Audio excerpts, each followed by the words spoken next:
જય શ્રી કૃષ્ણ. સ્વાગત છે તમારો આરબી ઠાકોર કુકિંગ ચેનલમાં.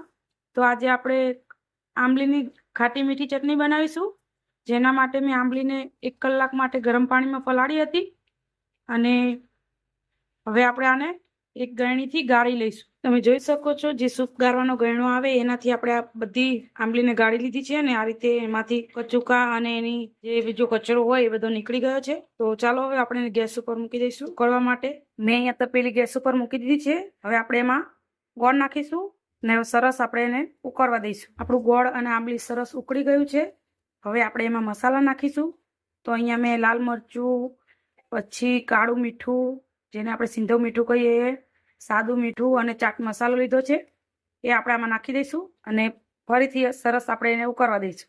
ને હવે આપણે આમાં મેં 2 ચમચી કોર્નફ્લોર લીધો છે, જેને પાણીમાં પલાળી લીધો છે. એ પણ આમાં નાખીશું, જેથી કરીને આપણી ચટણી અસલ જાડી બનશે અને ખાટી મીઠી એવી સરસ ટેસ્ટી એવી આપણી આ ચટણી બને છે, જેને તમે કચોરી કે સમોસા સાથે ખાઈ શકો છો. હવે આને આપણે 2 થી 3 મિનિટ માટે ઉકળવા દઈશું. આપણી ચટણી થઈ ગઈ છે. હવે આપણે એને ઉતારી લઈશું. તો તૈયાર છે આપણી ખાટી મીઠી આંબલીની ચટણી, જેને તમે કચોરી સમોસા સાથે ખાઈ શકો છો અને જે ખાવામાં ખૂબ જ ટેસ્ટી બને છે અને ઘડીકમાં બની પણ જાય છે. જો તમને મારી આ રેસીપી ગમી હોય તો લાઇક, શેર અને સબસ્ક્રાઈબ કરવાનું ભૂલતા નહીં. જય શ્રી કૃષ્ણ.